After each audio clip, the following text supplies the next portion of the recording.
Hello YouTuber family, Radhe Radhe. কেমন আছেন সবাই? আপনাদের সকলকে স্বাগত জানাই আমার নতুন একটা রেসিপির ভিডিওতে। আজ আমি আপনাদের সামনে একদম একটা সহজ রান্না নিয়ে এসেছি, যেটা হলো ফ্রাইড রাইস আর চিকেন কষা। আর চিকেন কষাটা যে রান্না করবো একদম নতুন স্টাইলে, মানে পুরোটাই ক্যাপসিকাম দিয়ে হবে।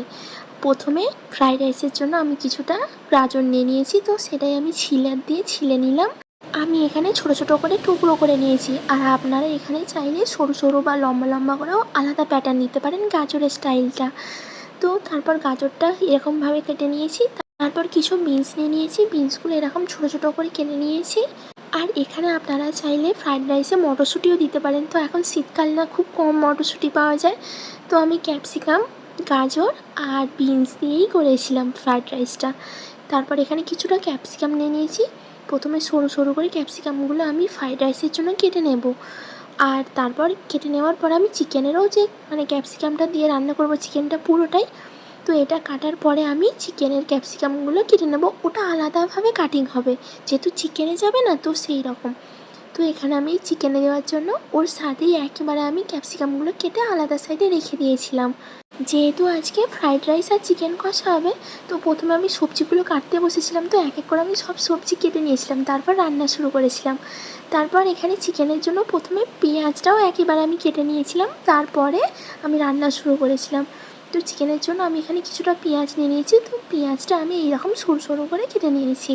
আর কি বলুন তো, ফ্রাইড রাইস এমনই জিনিস আমাদের সকলের পছন্দ, ছোট থেকে বড় সবাই খুব পছন্দ করে। এখানে আমার সমস্ত পেঁয়াজ, সবজি যা কিছু ছিল সব কাট হয়ে গেছে। তারপর আমি কিছুটা বাসমতি চাল নিয়ে নিয়েছি। তারপর চালগুলো ভালো করে ধুয়ে আমি হাঁড়িতে চাপিয়ে দিয়েছি জলটা গরম হয়ে যাওয়ার পরে। তারপর কিছু দারচিনি, এলাচ, লবঙ্গ আমি কিছু দিয়ে দিয়েছিলাম। তারপর একটু সাদা তেল মিশিয়ে দিলাম হাঁড়িতে। তারপর ভাতটা কিছুটা হয়েই এসেছে। আর এইদিকে ভাত হতে হতে চলুন আমি ওইদিকে ফ্রাইড রাইসের সবজিটা ভেজে নিই। এইদিকে আমি একটা কড়াই গরম করে নিয়েছি, তারপর কিছুটা পরিমাণে সাদা তেল দিয়ে নিয়েছি। তারপর এখানে ফোড়ন হিসাবে দারচিনি, এলাচ, লবঙ্গ একটু বেশি পরিমাণেই দিয়ে নিয়েছি, তবেই এখানে স্বাদটা ভালো আসে সবজি। তারপরে এখানে গাজর যে কুচিয়ে রেখেছিলাম সেটা আমি দিয়ে নিলাম। গাজরটা একটু ভাজা হয়ে যাওয়ার পর আমি এখানে বিনসটা দিয়ে নেব। তারপর বিনসটা আর গাজরটা একসাথে আমি ভেজে নেব।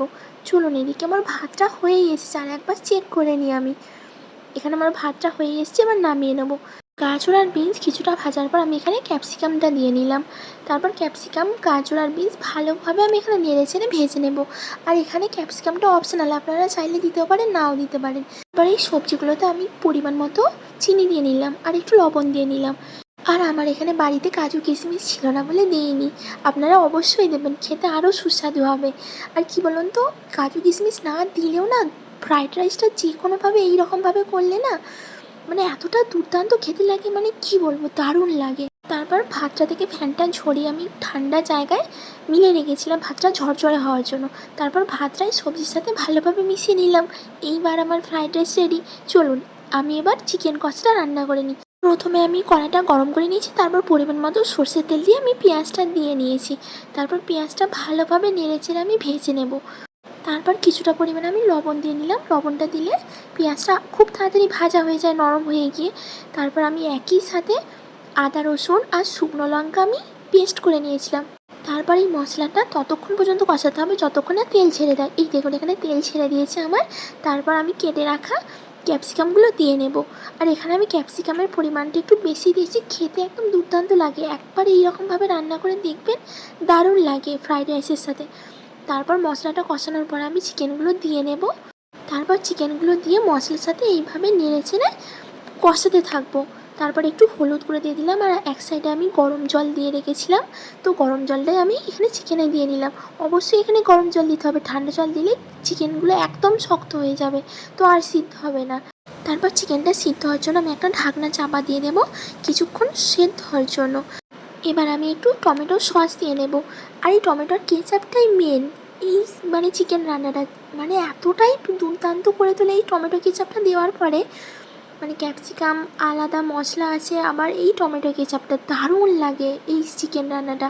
টমেটো কেচাপের পরিবর্তে যদি টমেটো দিস তাহলে সেটা টক হতে পারে, আর টমেটো কেচাপে তো একটু মিষ্টি ভাব থাকে না, তো সেই জন্য দারুণ লাগে। এই দেখুন এখানে আমার চিকেন আর ফ্রাইড রাইস একদম রেডি। আজ তাহলে আসি, সবাই ভালো থাকবেন, সুস্থ থাকবেন, সাবধানে থাকবেন। আর দেখা হবে নতুন একটা ভিডিওতে। রাধে রাধে।